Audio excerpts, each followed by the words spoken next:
पिछले 2 हफ्तों में बांग्लादेश की पुलिस फोर्स ने स्टूडेंट प्रोटेस्टर्स को बीच सड़क पर गोली चलाकर मार डाला, छात्रों को अपनी गाड़ियों से कुचल डाला। राइट पुलिस ही नहीं, बांग्लादेश स्पेशल फोर्सेस और आर्मी तक को डिप्लॉय किया गया जिसे स्टूडेंट प्रोटेस्टर्स का गला घोट दिया जाए। ये कोई एंटी टेरर ऑपरेशन आप नहीं देख रहे हो। ढाका के एक यूनिवर्सिटी के छत पर हेलीकॉप्टर से स्पेशल फोर्सेस एंटर कर रहे हैं। शेख हसीना सरकार ने मानो अपने देश के युवा के खिलाफ जंग का ऐलान कर दिया हो। ऐसी बर्बरता के किस्से कितने होंगे हमें अभी तक पता भी नहीं, उसका कोई हिसाब नहीं। इसको बांग्लादेश के इतिहास में one of the worst episodes of slaughter बोला जा रहा है, जहां 160 से ज्यादा जाने तो ऑफिशियली गई हैं, हजारों घायल हो चुके हैं और यह आंकड़ा बिल्कुल इनकंप्लीट है क्योंकि इंफॉर्मेशन हमारे पास है नहीं। इस एपिसोड को रिकॉर्ड करते वक्त पूरे बांग्लादेश में कर्फ्यू जारी है, कंप्लीट इंटरनेट ब्लैकआउट है, जिसके चलते कई वीडियोस, कई हादसे, बहुत सारी बर्बरता, उनके किस्से अभी तक बाहर भी नहीं आए हैं। बांग्लादेश के इतिहास में एक और काला चैप्टर लिखने का श्रेय जाता है इस बार तानाशाह शेख हसीना को, मगर स्टूडेंट्स के जोर के सामने शायद इस तानाशाह को भी झुकना पड़ा है। स्टूडेंट्स की सही मांगों को अंत तक दबाया नहीं जा पाया। देशभक्त आज के एपिसोड में समझेंगे कि आखिर बांग्लादेश में चल क्या रहा है, इतनी आंख क्यों लगी है बांग्लादेश में, बांग्लादेश का यह कंट्रोवर्शियल कोटा सिस्टम है क्या, क्यों उसके खिलाफ यह विरोध हो रहा है, और आखिर एक स्टूडेंट प्रोटेस्ट है तो स्टूडेंट प्रोटेस्ट, अपने ही देश के स्टूडेंट प्रोटेस्टर्स हैं, उसके प्रति शेख हसीना ने इतना डिक्टेटोरियल, इतना ब्रूटल रवैया क्यों अपनाया, कैसे इस सब के बावजूद स्टूडेंट्स ने उन्हें हरा दिया। लेकिन अब भी वो कह रहे हैं कि उनकी लड़ाई, उनका जंग खत्म नहीं हुआ है। पता करते हैं क्यों। पिछले कुछ दिनों के वायलेंस पर आने से पहले यह समझना जरूरी है कि उसके पीछे हिस्ट्री क्या है। थोड़ा सा हिस्ट्री लेसन यहां जरूरी है। बांग्लादेश पाकिस्तान से 1971 में आजाद हुआ। पाकिस्तान ने अमेरिका के सपोर्ट के साथ बांग्लादेश में बंगालियों के खिलाफ वहां एक खूनखार जेनोसाइड किया था, जिसमें बोला जाता है 30 लाख से ज्यादा जाने गई थी। बांग्लादेश में कई लोगों ने पाकिस्तानी आर्मी के खिलाफ आवाज उठाई, हथियार उठाए और अंत में बांग्लादेश की जनता की जीत हुई। पाकिस्तानी मिलिट्री को वहां से विड्रॉ करना पड़ा, पाकिस्तान का विभाजन हो गया। 1971 में बांग्लादेश आजाद हुआ। इसमें भारत का क्या रोल था, इंदिरा गांधी ने क्या दांवपेच खेले थे, उस पर तो पूरा एक अलग एपिसोड बन सकता है, लेकिन पाकिस्तान आज भी इस जख्म को भुला नहीं पाया है। बहरहाल आवामी लीग वो मेन पार्टी थी जिसने फ्रीडम स्ट्रगल में अहम एक रोल प्ले किया। शेख मुजीबुर रहमान बांग्लादेश के प्राइम मिनिस्टर बने। 1972 में फ्रीडम फाइटर कोटा इंट्रोड्यूस किया गया उनके द्वारा, और उसके बाद जो भी सरकारें आई उन्होंने इस रिजर्वेशन, क्योंकि बहुत इमोशनल मैटर है, तो इस रिजर्वेशन का कोटा सिस्टम माने सोशल जस्टिस के बेसिस पर वो एक्सपैंड करते रहे। लेकिन इस कोटा सिस्टम के खिलाफ 2018 में कई सारे स्टूडेंट्स ने प्रोटेस्ट किया। उनका कहना था कि सोशल जस्टिस बेसिस का कोटा तब भी समझ में आता है कि भैया जिसकी एक दरकार हो, लेकिन 30% फ्रीडम फाइटर कोटा को इमीडिएटली हटा देना चाहिए क्योंकि इसका कोई लॉजिक नहीं बनता है। सुनने में शायद यह अच्छा लगता हो, मगर असल में शेख हसीना इसको इस्तेमाल कर रही थी अपने जो फेवरेट लोग हैं उनको नौकरियां देने के लिए। वो अपना कार्डर बना रही थी गवर्नमेंट के अंदर, और बांग्लादेश के यूथ को एक्चुअली धोखा ही दिया जा रहा था इस रिजर्वेशन के नाम पर। देखिए, पहला ऑपोजिशन तो यह है कि फ्रीडम फाइटर्स को अगर आपको ऑनर करना है तो 10 साल 20 साल आप कोटा चलाना चाहते हैं, बात समझ में आती है। लेकिन उसके बाद चिल्ड्रन, उसके बाद ग्रैंड चिल्ड्रन के लिए भी इतना भारी भरकम कोटा किसी को समझ में नहीं आया। स्टूडेंट्स ने कहा कि कॉन्स्टिट्यूशन में फ्रीडम फाइटर्स को कोटा देने की बात की गई है, उनके बच्चों और उनके ग्रैंड चिल्ड्रन को यह कोटा देने की बात नहीं है, तो इसकी लीगल सैंक्टिटी वैसे है नहीं, क्योंकि यह कोटा इकोनॉमिक या सोशल बैकवर्डनेस पर बेस्ड नहीं है। और ऊपर से बांग्लादेश में वॉर ऑफ लिबरेशन में ऑलमोस्ट पूरा देश शामिल था। कई सारे लोग अलग अलग तरीके से उन्होंने अपना कॉन्ट्रीब्यूशन दिया। ऐसे में कौन डिसाइड करेगा कि फ्रीडम फाइटर का बच्चा कौन है और कौन नहीं है? कोटा का गलत इस्तेमाल कैसे होता है ये तो हमने आजकल इंडिया में भी यूपीएससी स्कैम में देख ही लिया है। और बांग्लादेश में भी शायद सबसे हैरानी की बात यह है कि फिलहाल बांग्लादेश में सिर्फ 0.13% ऑफ पॉपुलेशन को ऑफिशियली फ्रीडम फाइटर्स डिसेंडेंट्स का दर्जा हासिल है। यानी 0.13% पॉपुलेशन के लिए 30% रिजर्वेशन कोटा, यह तो भारी झोल है, इसमें कोई कंट्रोवर्सी है नहीं। इसका कोई सेंस बनता नहीं है, स्टूडेंट्स को यह बात दिखती है, लेकिन पॉलिटिकल सेंस तो है, क्योंकि शेख हसीना पर आरोप यह लगा कि इस कोटा के चलते उन्होंने ये फर्जीवाड़ा सर्टिफिकेट, ये फ्रीडम फाइटर सर्टिफिकेट अपने फेवरेट्स को पकड़ाना शुरू किया ताकि वो एक गोदी सिविल सर्वेंट, एक कार्डर बना पाए। उसके बाद पूरा सिस्टम उनके मुट्ठी में, क्योंकि नौकरी जब शेख हसीना ने दी है तो हम उनके खिलाफ काम कैसे कर सकते हैं। पिछले कुछ दिनों में बांग्लादेश के कोटा सिस्टम और इंडिया के कोटा सिस्टम को भी कंपेयर करने की कोशिश की गई है कि अगर वहां बुरा है तो यहां भी बुरा है। लेकिन इंडिया और बांग्लादेश के सिस्टम में बहुत फर्क है, खासकर कि ये 30% freedom fighter reservation quota. India में reservation caste based social justice के लिए किया जाता है, पॉपुलेशन के हिसाब से किया जाता है और सोशल बैकवर्डनेस के स्टडी मुताबिक किया जाता है। रिजर्वेशन एक सिस्टम बनाया जाता है जिससे एससी, एसटी, ओबीसी कम्युनिटीज को गवर्नमेंट जॉब्स मिले, एजुकेशन में रिजर्वेशन मिले, ताकि कास्ट ऑपरेशन को, जो एक हिस्टोरिकल डिसएडवांटेज है, जो एक डिस्क्रिमिनेशन है, उसको कुछ हद तक कम किया जा सके। इस पर कोई डिबेट नहीं है और यह देशभक्त पर भी हम बता चुके हैं कि इस रिजर्वेशन का दुरुपयोग किस तरीके से हमारे देश में हो रहा है, खासकर कि यूपीएससी कार्डर में तो दिख ही रहा है। बांग्लादेश में 2018 तक 56% रिजर्वेशन था। इसमें 10% women reservation, 10% under developed districts के लिए, 5% ethnic minorities, 1% people with disabilities और ट्रांसजेंडर पीपल के लिए। यह सब मिलाकर 26% बनता है। और कहीं ना कहीं इस रिजर्वेशन का जो लॉजिक है वो इंडिया के सिस्टम से मेलजोल खाता है। मगर जो इस पूरे प्रॉब्लम की जड़ है वो है बांग्लादेश में 30% quota for freedom fighters and their descendants. इस 30% के खिलाफ सबसे ज्यादा गुस्सा है, पूरे रिजर्वेशन सिस्टम के खिलाफ गुस्सा नहीं है स्टूडेंट कम्युनिटी में। 2018 में बांग्लादेश हाई कोर्ट ने इस कोटा सिस्टम की लीगैलिटी को चैलेंज करने वाला एक पिटीशन है, उसकी सुनवाई की। मार्च 8, 2018 को हाई कोर्ट ने पिटीशन को रिजेक्ट कर दिया। इसके बाद स्टूडेंट सड़क पर आ गए कि अरे आपने तो ठीक से बात ही नहीं सुनी, आपने तो पिटीशन ही रिजेक्ट कर दिया, ये कोटा सिस्टम में रिफॉर्म होना चाहिए। ध्यान रखिए, स्टूडेंट्स भी सिस्टम में रिफॉर्म चाहते थे कि पॉपुलेशन और सोशल जस्टिस के हिसाब से रिफॉर्म किया जाए, फ्रीडम फाइटर कोटा को खत्म किया जाए। मगर शेख हसीना ने प्रोटेस्ट के रिस्पॉन्स में एक एग्जीक्यूटिव ऑर्डर के जरिए पूरा कोटा सिस्टम ही रद्द कर दिया। अलग अलग कमिटीज बैठाई, डिस्कशंस हुए और 2020 में ऑर्डर इंप्लीमेंट भी हो गया, कोटा सिस्टम हट गया। Good news. लेकिन यही तो पॉलिटिक्स आता है। इस बात पे बांग्लादेश हाई कमीशन पर एक अपील फाइल की गई कि शेख हसीना का ये जो एग्जीक्यूटिव ऑर्डर है वो ही इलीगल है। अब 5 जून 2024 को बांग्लादेश हाई कोर्ट ने डिसीजन सुनाया, शेख हसीना के एग्जीक्यूटिव ऑर्डर को रिवर्स कर दिया और ये जो एक कोटा सिस्टम था इसे वापस ये ले आए।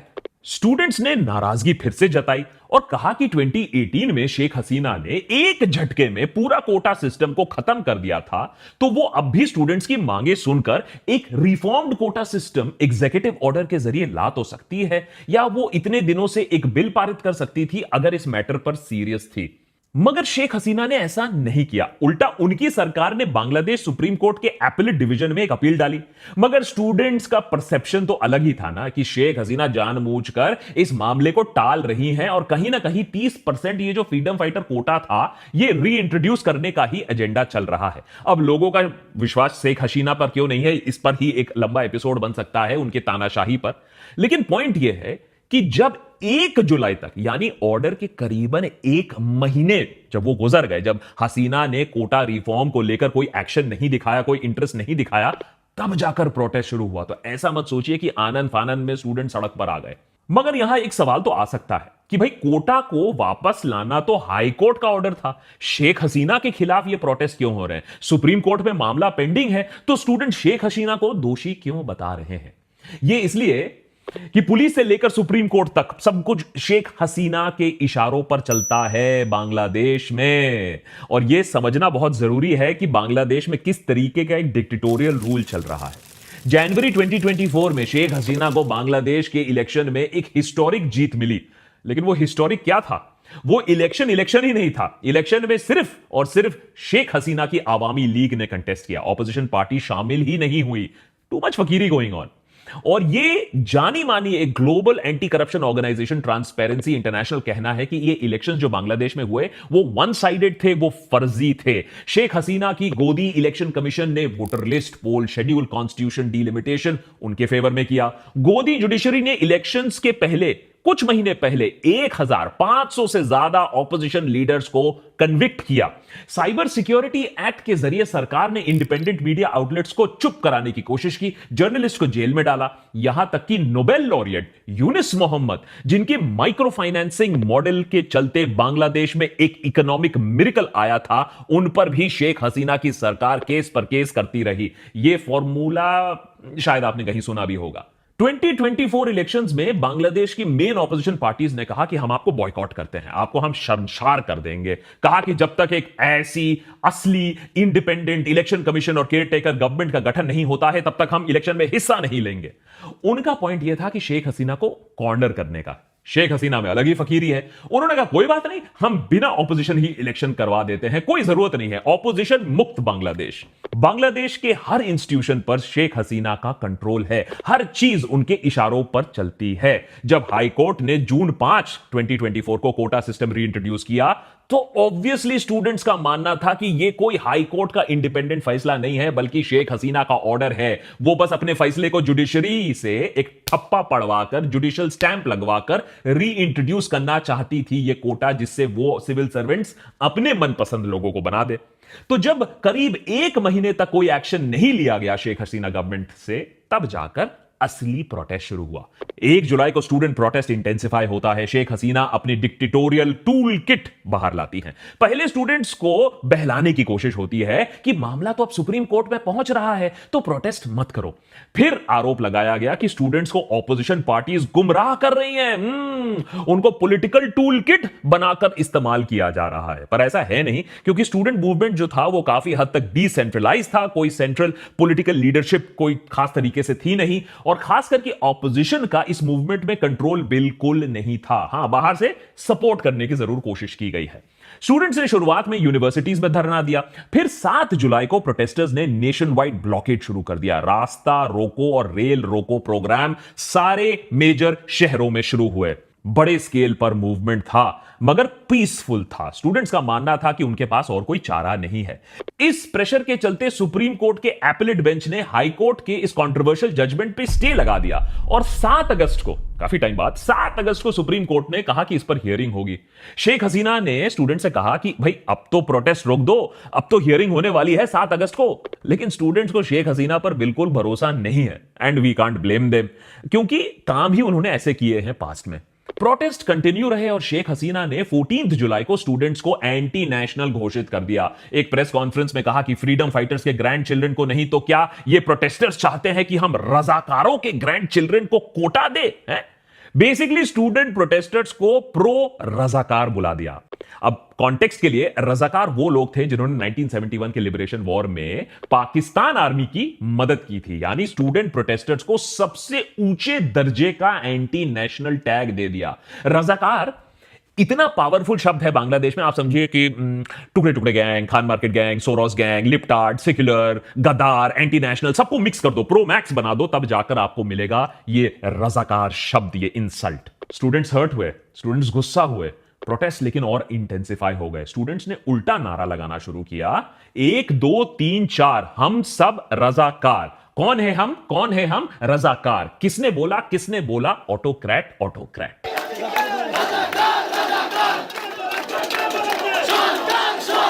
इस तरीके की नेम कॉलिंग और टारगेटिंग डिक्टेटर टूलकिट का पुराना हिस्सा बन चुका है कि प्रोटेस्टर्स को डीलेजिटिमाइज करो, देशद्रोही बुलाना शुरू करो, उनको डीमोटिवेट करो।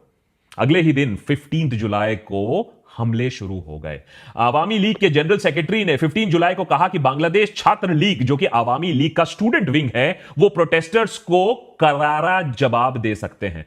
रिपोर्ट्स तो यह है कि आवामी लीग के स्टूडेंट बॉडी के कुछ गुंडों ने प्रोटेस्ट कर रहे स्टूडेंट्स पर हमला करना शुरू किया। कई रिपोर्ट्स हैं कि ये गुंडे बंदूक का भी इस्तेमाल कर रहे थे। 16 जुलाई को 6 प्रोटेस्टर्स की जान जाती है, मगर स्टूडेंट्स ने हार नहीं मानी। बड़े लेवल पर रैलीज और शोडाउन शुरू होने लगे। शेख हसीना की पुलिस ने अब लाठीचार्ज करना शुरू कर दिया। 18 जुलाई को रिपोर्ट्स हैं कि ढाका की BRAC यूनिवर्सिटी के पास और उसके कैंपस के अंदर भी पुलिस ने लाठीचार्ज किया, टियर गैस का इस्तेमाल किया और कुछ केसेस में गोलियां भी चली। 18 जुलाई तक 30 प्रोटेस्टर्स की पुलिस के हाथों मौत हो चुकी थी। प्रोटेस्टर्स ने कुछ सरकारी दफ्तरों पर भी हमला किया। कम से कम इस पॉइंट पर शेख हसीना को एक क्लियर एक्शन लेना चाहिए था कि पीस रिस्टोर किया जाए, कम से कम एक कमिटी का गठन हो जाए और पुलिस को स्ट्रॉन्ग ऑर्डर्स मिले कि प्रोटेस्टर्स के खिलाफ डेडली वायलेंस ना यूज किया जाए। आवामी लीग के स्टूडेंट यूनियन को भी कंट्रोल किया जा सकता था। प्रोटेस्टर्स की जो जायज मांग है उसको वायलेंस से दबाने की जरूरत थी नहीं। लेकिन होता यह है ना कि तानाशाह अपने आप को ना भगवान समझने लगता है। वो सोचता है कि ये छोटे मोटे इंसान क्या जानते हैं, मुझे ही सब कुछ मालूम है, और उसी के अकॉर्डिंग वो एक्शन लेते हैं। शेख हसीना ने अब डिक्टेटोरियल डिजिटल टूल किट का भी इस्तेमाल किया। 18 जुलाई को रातों रात पूरे देश में इंटरनेट शटडाउन कर दिया। देश के शहरों में कंप्लीट कर्फ्यू भी लगा दिया गया। 19 जुलाई को आर्मी ट्रूप्स भी डिप्लॉय कर दिए गए। अब एग्जैक्ट कितने स्टूडेंट्स की मौत हुई है, कितने इंजर हुए हैं, यह हमें ठीक से पता नहीं है, क्योंकि अभी इंफॉर्मेशन ब्लैकआउट चल रहा है जब हम ये एपिसोड रिकॉर्ड कर रहे हैं। ग्राउंड रिपोर्ट्स के मुताबिक कम से कम 163 लोगों की तो मौत हो ही चुकी है, 25,000 तक लोग घायल हैं, तो डेथ टोल और भी हो सकता है। मगर इस सब के बाद भी शेख हसीना को कहीं ना कहीं स्टूडेंट्स के डिमांड के सामने झुकना पड़ा।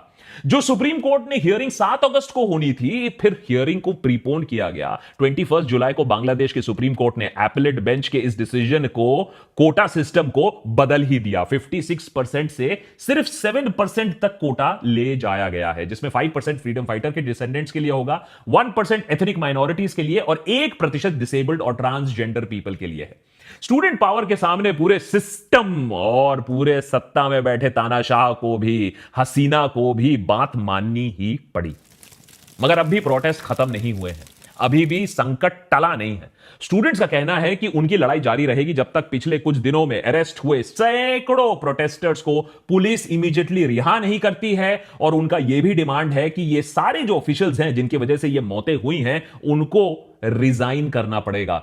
और इसी के साथ साथ ग्रुप्स का यह भी कहना है कि वो मूवमेंट को एक प्रो डेमोक्रेसी मूवमेंट के रूप में कंटिन्यू करना चाहेंगे जब तक शेख हसीना रिजाइन नहीं करती है।